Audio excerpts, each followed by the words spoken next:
शिक्षा दर्शन में आप सबों का एक बार फिर से बहुत बहुत स्वागत है। दोस्तों, आज के इस वीडियो में बताने वाला हूँ असाध्य वीणा की काव्य भाषा पर प्रकाश के विषय में। तो चलिए दोस्तों, वीडियो को शुरू करते हैं और जानते हैं। दोस्तों, इसका जो मैं उत्तर बताने वाला हूँ ये लगभग 300 शब्दों में होगा। तो चलिए उत्तर को जानते हैं कि आगे उन गिने चुने साहित्यकारों में से है जो भाषा को जीवन में सबसे अधिक महत्वपूर्ण मानते हैं। आज्ञा जी जो हैं उन गिने चुने साहित्यकारों में से एक हैं जो भाषा को जीवन में सबसे अधिक महत्वपूर्ण माना है। भाषा में भी आज्ञा शब्द को अधिक महत्व देते हैं। आज्ञा जी जो है भाषा में शब्द को अधिक महत्व देते हैं। उनके अनुसार काव्य सबसे पहले शब्द है और अंत में भी यही बात बच जाती है कि काव्य शब्द है। आज्ञा जी के अनुसार काव्य सबसे पहले शब्द है और सबसे अंत में जो बात बच जाते हैं वह काव्य शब्द है। इस दृष्टि से असाध्य वीणा एक महत्वपूर्ण रचना है। इसी कविता में शब्द प्रयोग में एक आज्ञा ने सृजनात्मक शक्ति की परिभाषा असाध्य वीणा के माध्यम से स्वयं को शोध लेने का आत्मसात के माध्यम से दी है, जबकि मार्क्सवादी ने किसी भी सृजनात्मकता को समाज के उत्पाद के रूप में रेखांकित करते हुए उसे अभ्यास की वस्तु माना है। पूरी कविता की बात की जाए तो इनमें शब्द प्रयोग में आज्ञा जी ने ही सृजनात्मक शक्ति की परिभाषा असाध्य वीणा के माध्यम से स्वयं को शोध लेने या आत्मसात कर लेने के माध्यम से दी है, जबकि मार्क्सवादी कवियों ने सृजनात्मकता को समाज के उस उत्पाद के रूपों में रेखांकित करते हुए अभ्यास की वस्तु माना है। असाध्य वीणा में दिखाया गया है कि विभिन्न कलाकार अभ्यास के माध्यम से वीणा को नहीं साध सकते, क्योंकि उन्होंने कला को वस्तुनिष्ठ रूप में देखा, जबकि वीणा साधक ने आत्मनिष्ठता एवं आत्मसाधना के माध्यम से वीणा को बजाया है। असाध्य वीणा में दिखाया गया है कि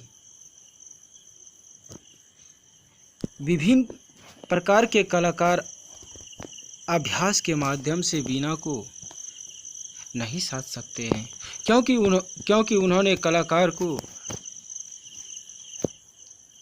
वस्तुनिष्ठता के रूप में देखा है, जबकि वीणा साधक के रूप में आत्मनिष्ठा एवं आत्म साधना के माध्यम से वीणा को बजाया जाता है। मार्क्सवाद परंपरा का खंडन करती है तथा उसे शोध के आधार के रूप में प्रतिष्ठित करती है। वही आज्ञा ने अपनी भारतीय परंपरा के अनुसरण के माध्यम से अध्यात्म एवं स्वसाधना को स्थापित किया है।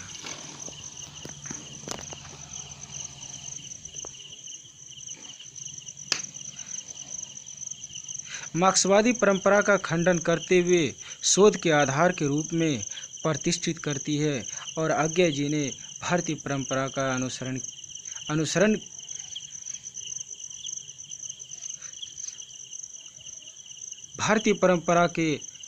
के माध्यम से अध्यात्म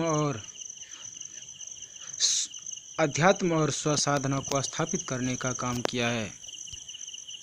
मार्क्सवादी लेखक शिल्प के रूप में सरल भाषा का प्रयोग करते हैं तथा प्रतीकों आदि को रचना के लिए आग्रह मानते हैं। मार्क्सवादी लेखकों ने शिल्प के रूप को सरल भाषा का प्रयोग मानते हैं और प्रतीकों आदि के रचना के लिखे आग्रह मानते हैं। असाध्य बीना में अज्ञे ने यहाँ भी मार्क्सवाद को तोड़ते हुए एक उत्कृष्ट शिल्प साधना के माध्यम से रचना का निर्माण किया है। असाध्य बीना में अज्ञे जी ने मार्क्सवादी विचारधारा को तोड़ते हुए उत्कृष्ट शिल्प साधना के माध्यम से रचना का निर्माण किए हैं। जहाँ मार्क्सवादी रचनाकार रचना का उद्देश्य समाज में उथल पुथल एवं क्रांति को मानते हैं, वहीं अज्ञे ने असाध्य बीना में इनको तोड़ते हुए सृजनात्मक संदर्भ में रचना की तथा उसका प्रभाव भी अलग अलग व्यक्तियों पर अलग अलग पड़ा।